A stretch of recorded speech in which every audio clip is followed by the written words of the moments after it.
Okay, we have, a really good finished histogram here. And this may be enough of what you want to show.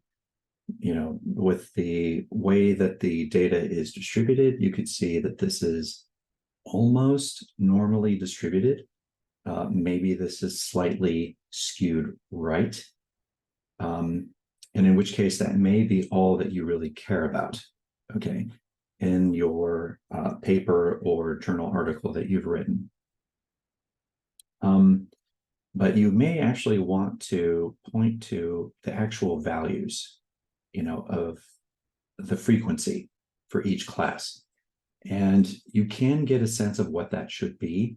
If you look at this first class, you could see, well, it looks like it's about 25. If you look at the second class, it looks like it's about 55, 54, but it gets a little harder the further away, you get from your axis here.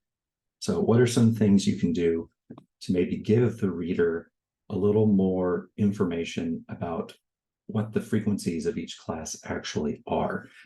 One of the ways that you can do it is if we select the data series like this, click the chart elements, and you can add, let's see, I think it's, data labels.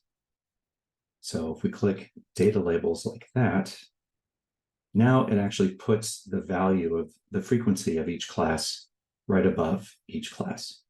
Okay, so here I guessed it was 25, that was right. Here I said it was about 54, it was actually 53. Up here, this is 83, 47, 21.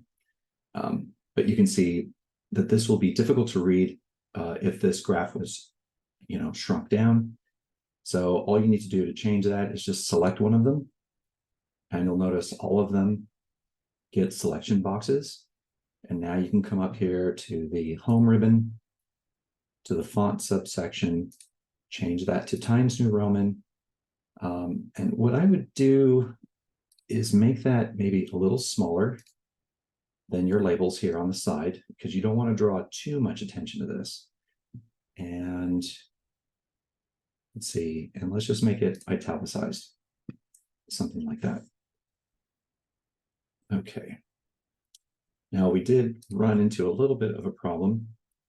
This 83 looks like it's truncated there. And so you'll notice that if you click on a label twice, it selects only that one. And now I could use the arrow key. No, let me do that. If I'm careful, I can move the cursor around on the border and turn until it turns into like an up, down, left, right arrow. And that means if I left click and hold, I can move it. So maybe I can move it just a little bit so it's not over the plot area border. And I can kind of play around with that a little bit to get it exactly maybe where I want it. There you go. So that looks okay. So this is one thing you can do, is you can add data labels to the data series like this. Or we can do what I typically don't like to add, and that's grid lines. So we could add grid lines here.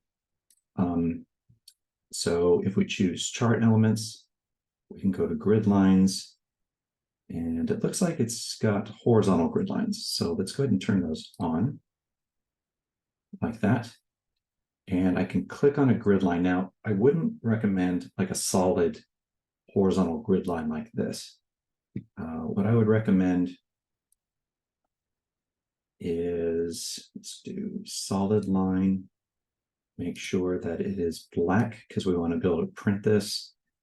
And under dash type, let's make it a dashed line. Maybe something like, that's too small. Maybe a dashed line, like a long dash, like that. And then make the width maybe 1 point at least. Go a little, that's a little too high. So maybe 1 point. That may be strong enough to show on a printout. If you go to print this, that may show up. And kind of at this point, these labels are overkill. So I would have grid lines or labels, but not both. So since we got grid lines in there, let's take the data labels out and we can leave the graph like this. So this makes it easier to see that, this one, looks like it's just under 50. And this one right here is just over 20. And, all of these here are at least under 5. They're under 10. So those are two things you can do. Adding horizontal grid lines, but don't use any other color. Make it black, but dashed, or come in here and add data labels, but take the grid lines away. And it took my formatting out. Let's put that back. Times New Roman 14 italicized. And this one needs to come down a little bit more. Like that. Okay.